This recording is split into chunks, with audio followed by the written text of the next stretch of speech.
Okay so welcome students. आज के session में हम लोग पढ़ाई करेंगे क्लासिफिकेशन ऑफ कार्बोहाइड्रेट्स। सी बहुत बहुत बहुत ही इम्पोर्टेंट टॉपिक बायोमोलिक्यूल्स के ऊपर कार्बोहाइड्रेट का क्लासिफिकेशन देखो कैसे करना है। सब लोगों का ध्यान यही होना चाहिए। सो सब अपना काम बंद कर दो एंड फटाफट से ध्यान लगा रखो। सही है, चलो शुरुआत करते हैं फटाफट से कि कार्बोहाइड्रेट्स को क्लासिफाइड कैसे करोगे। लास्ट लेक्चर में मैंने आपको पढ़ाया था, ओल्ड डेफिनेशन क्या था? ओल्ड डेफिनेशन था कि CH आएगा, H2OY आएगा, तब जो भी ये फॉर्मूला को फॉलो करता है ना, जो भी ये फॉर्मूला को फॉलो करता है, प्लीज ध्यान यहां पे रखना, ध्यान यहां पे रखना। सही है, जो भी ये मॉलिक्यूल को फॉलो करता है ना, उसे क्या बोला जाता है? उसे कार्बोहाइड्रेट बोला जाता है according to old definition. But in a new definition there was some change। क्या चेंज था? कंपाउंड पॉलीहाइड्रोक्सी होना चाहिए। सेकेंड थिंग, वहां पे आइदर एल्डिहाइड आइदर कीटोन होना चाहिए। एंड तीसरी सबसे इंपॉर्टेंट चीज, वो ऑप्टिकली एक्टिव होना चाहिए। फिर से एक बार रिपीट कर रहा हूं, वहां पे पॉलीहाइड्रोक्सी ग्रुप मतलब एक से ज्यादा हाइड्रोक्सी ग्रुप हो गए। दूसरी बात, वहां पे आपको क्या मिलेगा? एल्डिहाइड या फिर कीटोन मिलेगा। एंड तीसरी बात, वो ऑप्टिकली एक्टिव होगा। अगर ये तीनों चीजें आ रही है तो उसे कार्बोहाइड्रेट बोला जाता है। ये हम लोग ऑलरेडी प्रीवियस सेशन में कर चुके हैं। आज के सेशन में हम लोग पढ़ाई करेंगे कार्बोहाइड्रेट का classification on the basis of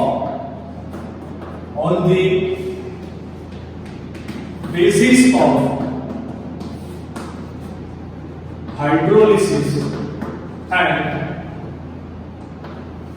generated monosaccharides। कि जब आप इसका हाइड्रोलिसिस करवाओगे तो कितने मोनोसेकेराइड्स आपको मिलेंगे। अब देखो सैकेराइड का मीनिंग क्या होता है? सैकेराइड का मीनिंग कार्बोहाइड्रेट का सबसे सिंपलेस्ट मोनोमर। कार्बोहाइड्रेट का सबसे सिंपलेस्ट मोनोमर मतलब कि अब एग्जांपल ले लो कल वाला डी ग्लूकोज वाला, उसके बाद का एग्जांपल ले लो एल ग्लूकोज वाला, वो सबको बोला जाता है मोनोसैकेराइड्स। क्लियर? तो वो आप कोई भी कार्बोहाइड्रेट ले लीजिए, कोई भी कार्बोहाइड्रेट, एंड उसको हाइड्रोलाइज करवा लीजिए। जब आप उसको हाइड्रोलाइज करवाएंगे तो आपको कितने मॉलिक्यूल मोनोसैकेराइड्स के मिलेंगे, उसके बेस पर से आप इसका क्लासिफिकेशन कर सकते हैं। सही है, मान लीजिए तो सबसे पहला आता है मोनोसैकेराइड्स।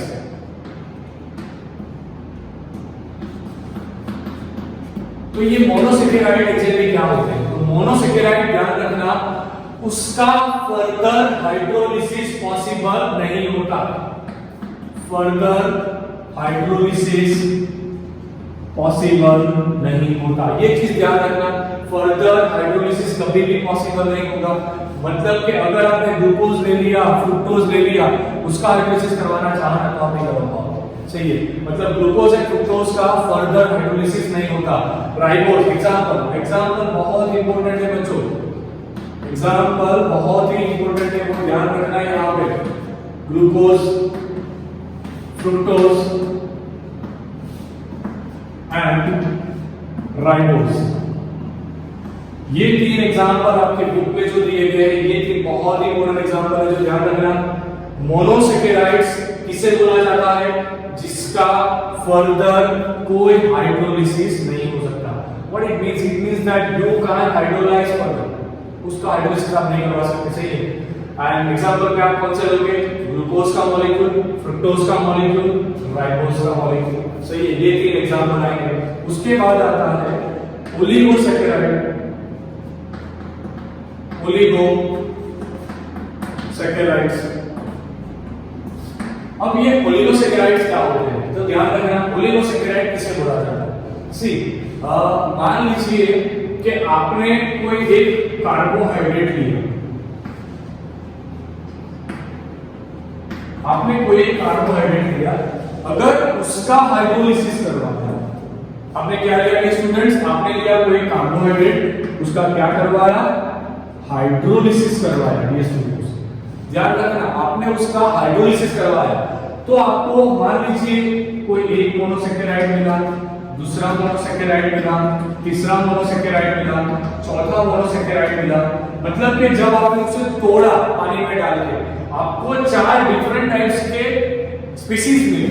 आप स्पीशीज बोल सकते हो, हम उसे साइंस के लैंग्वेज में, बायोकेमिस्ट्री के लैंग्वेज में मोनोसेकेराइड बोलते हैं। देखो ये स्टूडेंट्स, ये सबसे इजी चैप्टर आज तक आप लोगों ने जितने भी चैप्टर का पढ़ाया किया ना, वो सबसे इजी चैप्टर ये वाला है। कार्बोहाइड्रेट लिया, पानी में डाला, अगर आपको कार्बोहाइड्रेट पानी में डाला एंड 2 से लेके 10 तक के मोनोसेकेराइड्स मिले, फिर से एक बार रिपीट कर रहा हूं, अगर कार्बोहाइड्रेट को पानी में डाला 2 से लेके 10 तक के मोनोसेकेराइड्स मिले, तो ध्यान रखना एक बात क्लियर हो गई कि आपका कार्बोहाइड्रेट ओलिगोसेकेराइड टाइप का होगा। आपका कार्बोहाइड्रेट ओलिगोसेकेराइड टाइप का होगा। यहां पे मैं सबसे बेसिक वाला एग्जांपल दे रहा हूं, सुक्रोज। सही है, सुक्रोज।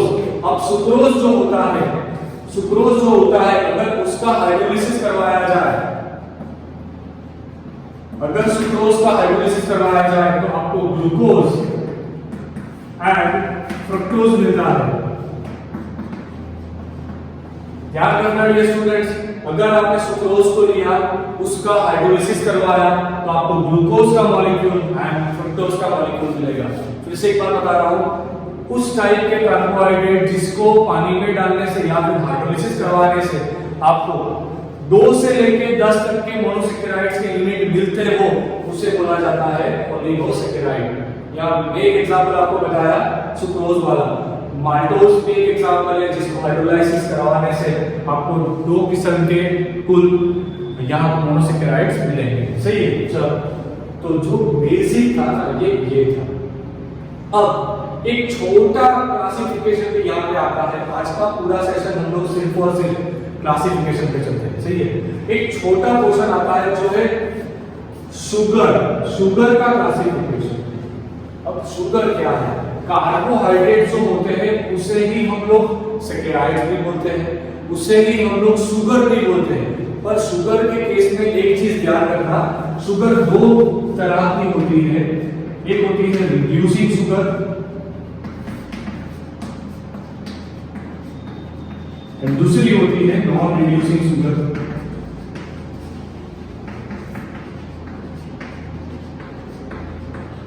सही है। ये दूसरी तरह का क्लासिफिकेशन होगा। अगर कोई आपसे पूछे कि शुगर का क्लासिफिकेशन बताओ, तो शुगर का क्लासिफिकेशन होगा रिड्यूसिंग शुगर। अब ये रिड्यूसिंग शुगर क्या है तो ध्यान रखना, जैसे आप लोग जानते हो ना, एल्डिहाइड या फिर कीटोन प्रेजेंट होंगे। ये स्टूडेंट्स ध्यान रखना, अगर एल्डिहाइड होगा मतलब CHO एंड कीटोन होगा मतलब C डबल बॉन्ड हो यहाँ पे आ रहा। अगर ये दोनों में से कोई भी प्रेजेंट होगा तो ये लोग टॉलेंस के साथ, फैलिंग के साथ कुछ ना कुछ टेस्ट देंगे। सही है।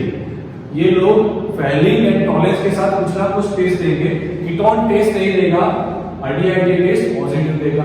मतलब ध्यान रखना कि जो टॉलेंस एंड फैलिंग दोनों को रिड्यूस कर पाए उस टाइप की शुगर को रिड्यूसिंग शुगर बोला जाता है। जो शुगर टॉलेंस एंड फैलिंग को रिड्यूस कर पाए, स्पेसिफिकली ध्यान रखना, टॉलेंस एंड फैलिंग इन दोनों को रिड्यूस कर पाए उसे हम लोग रिड्यूसिंग शुगर बोलते हैं। मैं आपको डिटेल में पढ़ाऊंगा जब ये टॉपिक आएगा, रिड्यूसिंग शुगर किसे बोला जाता है। अब एक और चीज आप लोगों से शेयर करनी है यहां पे, all monosaccharides are reducing sugar. जितने भी मोनोसेकेराइड्स है कुल मिला के नेचर में आपको 20 मोनोसेकेराइड्स मिलेंगे। सही है। ये जो 20 मोनोसेकेराइड्स है ना, वो सब रिड्यूसिंग शुगर्स में आते हैं। मतलब वो अगर आपने ग्लूकोज ले लिया, क्योंकि ग्लूकोज भी मोनोसेकेराइड है। सही है। अगर आपने ग्लूकोज लिया तो ग्लूकोज टॉलेंस एंड फैलिंग दोनों पॉजिटिव देगा। अगर आपने फ्रुक्टोज लिया वो भी टॉलेंस एंड फैलिंग दोनों पॉजिटिव देगा। यहाँ पे क्वेश्चन मार्क आता है, सर कीटोन प्रेजेंट है तो कैसे पॉजिटिव आया? मैं आपको पढ़ाऊंगा उस टाइम कैसे आता है। सही है। देखेंगे जब ये टॉपिक आएगा। तो नॉन रिड्यूसिंग शुगर किसे बोला जाएगा? जो रिड्यूस नहीं कर पाता उसे नॉन रिड्यूसिंग शुगर बोलेंगे। एग्जांपल में सुक्रोज ले लो, अगर आपने सुक्रोज लिया तो वहां पे ग्लाइकोसिडिक का लिंकेज आएगा, वो क्या है वो भी हम पढ़ेंगे।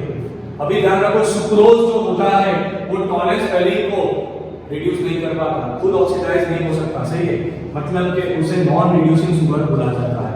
अब आप जैसे जानते हो कि कार्बोहाइड्रेट में दो ही किस्म के फंक्शनल ग्रुप प्रेजेंट रह सकते हैं, जैसे कि एल्डिहाइड होगा तो उसे एल्डोज बोला जाता है, एंड कीटोन होगा तो उसे कीटोज बोला जाता है।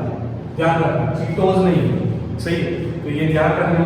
अगर एल्डिहाइड होगा तो उसे एल्डोज, कीटोन होगा तो उसे कीटोज। अब जो ये OSC आता है, OSC इसका मीनिंग भी कार्बोहाइड्रेट होता है, सही है। अब इसके ऊपर में आप लोगों को एक छोटा सा, अब थोड़ा बहुत ही कम पोर्शन बाकी है लेक्चर का, वो भी यहाँ पर कंप्लीट कर रहे हैं। फटाफट से आपको जो इन्फॉर्मेशन यहाँ पे दी गई इसका स्क्रीनशॉट ले लो एंड अच्छे से इसको पॉइंट वाइज नोट्स में लिख लेना, अच्छे से नोट्स बना लेना, सही है। फटाफट से पहले स्क्रीनशॉट निकालो, मैं आप लोगों को कीटोन्स एंड एल्डोज के बारे में थोड़ा इन्फॉर्मेशन देने जा रहा हूँ, सही है, फटाफट से।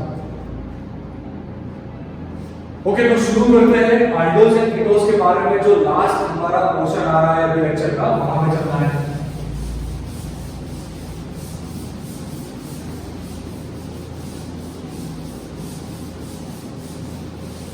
ओके, सो ध्यान रखना यार, अब जो एल्डोज एंड कीटोन्स की बात हुई, मान लीजिए कि आपके पास 3 कार्बन वाला कोई शुगर आ है, तो उसे बोला जाता है एल्डिहाइड के केस में ट्राइएल्डोज, या फिर एल्डोट्रायोज,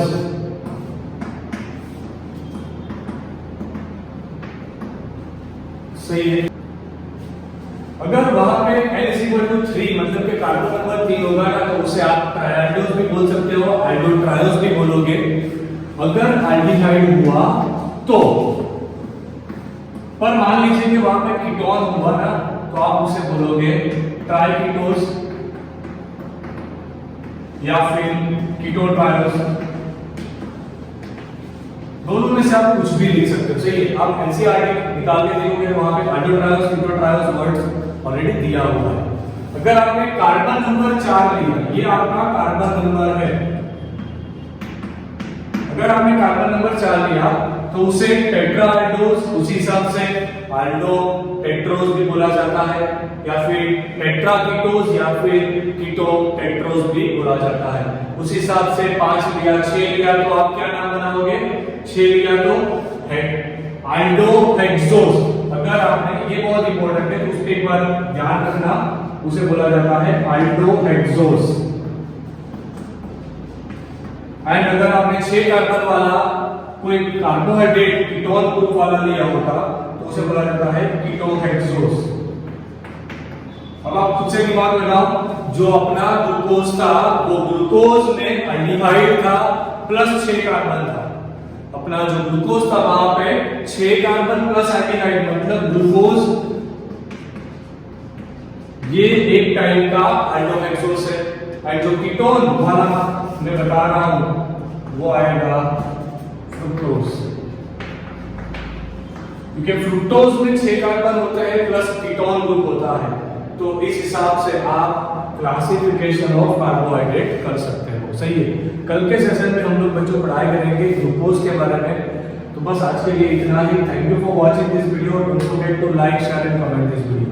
एंड वन मोर थिंग, अच्छे से रेडी करना, बहुत इजी चैप्टर है, एक बार फिर से रिवाइज करना भूलना मत। कल फिर मिलेंगे। Thank you.